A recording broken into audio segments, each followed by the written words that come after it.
आज फिर हम यहाँ पे आए हैं जी। एक और ज़मानत थी और उसी तरह ही जो है वो तारीख चल गई है।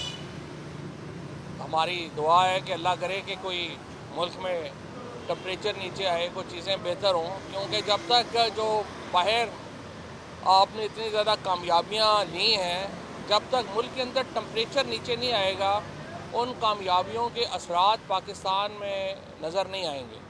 लिहाजा बड़ा अहम है कि हम अगर बाहर कामयाबियाँ समेटें तो पाकिस्तान के अंदर टेम्परेचर कम हो और उसकी जो कामयाबियों का जो असर है वो पाकिस्तान के अंदर नज़र आए, जो अभी तक नज़र नहीं आ रहा। तो उम्मीद है, लेट्स होप कि इस वक्त ज़ाहिर है कि उम्मीदें यही हैं कि कोई बेटर सेंस प्रिवेल करे। सोहेल आफरीदी साहब को कल चौथी दफ़ा मुलाकात की इजाज़त नहीं दी गई। मैं समझता हूँ कि ये खैबर पख्तूनख्वा के अवाम की तौहीन है। एक मुंतखब वज़ीर आला को जिस तरीके से रोका जा रहा है मुलाकात से, बड़ा नामुनासिब कदम है। दूसरी तरफ तहरीके इंसाफ में तो आपने देख ही लिया है कि खान साहब ने चूँकि 3-4 बंदरों को माचिस दे दी, अब वो आग लगा रहे हैं हर तरफ, जूतियों में दाल बट रही है। कल से आपने देखा ही है कि जिस तरह से ये सारी लड़ाइयाँ झगड़े जो हैं वो अब मैदान में लड़े जा रहे हैं, उसी से आप अंदाज़ा लगा लें कि इस लीडरशिप का कैलिबर क्या है और ये इमरान खान को इन्होंने क्या रिहा करवाना है। ये इनके तो अपने ही जो मुद्दे हैं, इनके तो जो अपने ही इश्यूज़ हैं वही रिजॉल्व नहीं हो पा रहे। एक लिस्ट चली जाती है, फिर दूसरी लिस्ट चली जाती है, फिर तीसरी लिस्ट चली जाती है, फिर एक बंदा जो है वो एक दिन सदर बनता है, सेक्रेटरी जनरल बनता है, अगले दिन कहते हैं आप उसको रिज़ाइन कर दें। तो अजीब एक जूतियों में दाल बट रही है पीटीआई में इस वक्त। और ये जो लीडरशिप है, मैं पहले भी कई दफ़ा कह चुका हूँ कि इनके होते हुए इमरान खान का बाहर आना, रिलीज़ होना बहुत ही एक नामुमकिन किस्म का टास्क है। तहरीक इंसाफ का जो वर्कर है, अब उसकी उम्मीदें इमरान खान की रिहाई के लिए शाह महमूद कुरैशी साहब से जुड़ी हुई हैं, एजाज चौधरी साहब से, महमूद रशीद साहब से, यास्मीन राशिद से, उमर चीमा से। ये वो हकीकी लीडरशिप है जो इस वक्त पाबंद सलासल है। और सोहेल आफरीदी साहब को मैं ये कहूँगा कि अगर आपको इमरान खान से मिलने की इजाज़त नहीं है तो ये जो लीडर है इनसे मिलने की इजाज़त तो ले लेना।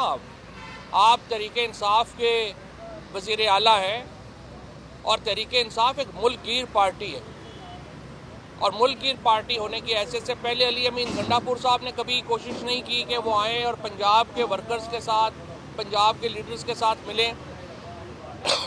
और अब आपकी तरफ से भी अभी तक सिर्फ अडयाला आना जाना हम देख रहे हैं। आप लाहौर आएँ, कोट लखपत जेल जाएँ, शाह महमूद कुरैशी से, एजाज चौधरी साहब से, महमूद रशीद से, डॉक्टर यास्मीन राशिद से, उमर चीमा से, इनसे मशवरा लें। ये आपको कोई अकल की बात बताएंगे। आपकी जो इस वक्त की लीडरशिप है वो सियासी तौर पे नाबालिग है, उनको कुछ पता नहीं उन्होंने क्या करना है क्या नहीं करना। इसी तरीके से जो ज़मानतें हैं शाह महमूद कुरैशी साहब की, वो फ़ौरन सुनी जानी चाहिए और उनका हल होना चाहिए। जो इस वक्त पाकिस्तान को ख़तरात दरपेश हैं मशरक़ी सरहद के ऊपर और मगरबी सरहद के ऊपर, उसका तकाज़ा ये है कि पाकिस्तान के अंदर एक माहौल बेहतर हो, सियासी माहौल बेहतर हो। और सोहेल आफरीदी साहब को हर वक्त एक जंगजू माहौल का जो मशवरा लोग दे रहे हैं उसके बजाय अकल की बात सुननी चाहिए और उन्हें मामलात को बेहतर करने की तवज्जो जो है उनको वो उस तरफ देनी चाहिए। मकसद इस वक्त इमरान खान की रिहाई होना चाहिए। तहरीक इंसाफ का सिर्फ एक ही मकसद होना चाहिए और वो होना चाहिए कि आप इमरान खान बाहर आए, बाकी सियासत आगे वो खुद ही कर लेंगे कि क्या करना है क्या नहीं करना। और इस सिलसिले में जो तहरीक इंसाफ के असल लोग हैं उनको मैं कहूँगा कि वो अपना रोल अदा करें।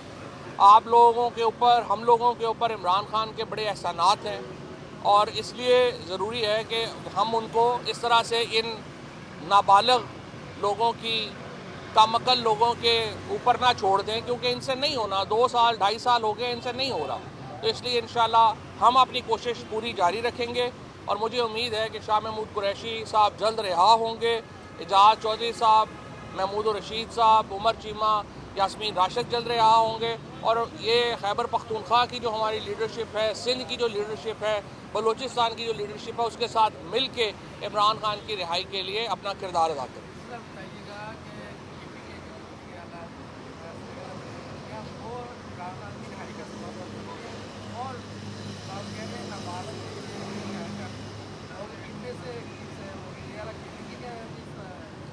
देखिए, सोहेल आफरीदी बहुत अहम किरदार अदा कर सकते हैं इमरान खान की रिहाई के लिए, और मैं उनसे कहूँगा कि वो ऐसे लोगों का मशवरा, ऐसे लोगों की बात सुने जो टेम्परेचर नीचे लाने की बात करते हैं, जो टेम्परेचर ऊपर लेके जाने की बात करते हैं। वो ना पाकिस्तान के खैर ख्वाह हैं, ना तहरीक इंसाफ के खैर ख्वाह हैं। इस वक्त फोकस सोहेल आफरीदी साहब का भी सिर्फ एक होना चाहिए, और वो इमरान खान की रिहाई है। मेरे ख्याल में जो लोग इस सिलसिले में रोल अदा कर सकते हैं, उनको वो इग्नोर ना करें।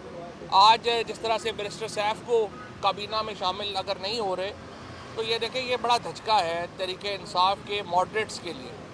और एक आदमी जो अफगानिस्तान को समझता है, जो पाकिस्तान को समझता है, जो जिसके ताल्लुकात हैं, जो इमरान खान को रिलीफ दिलवाने के लिए अपनी कोशिशों में लगा हुआ था, इस तरह से आप उन लोगों को हटाते जाएंगे और सिर्फ ये आपका क्राइटेरिया होगा कि गालियाँ ज़्यादा कौन निकालता है, तो फिर जाहिर है कि मसले ख़राब होंगे।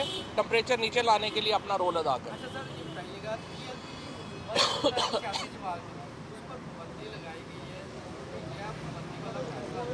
PLP, पहली बात तो ये है कि एक मुतशद्दिद गिरोह है और यकीनी तौर के ऊपर उन पर पाबंदी लगनी चाहिए।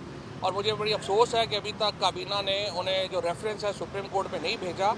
वो रेफरेंस सुप्रीम कोर्ट में जाना चाहिए और सुप्रीम कोर्ट सारा रिकॉर्ड देख के फैसला कर लेगी।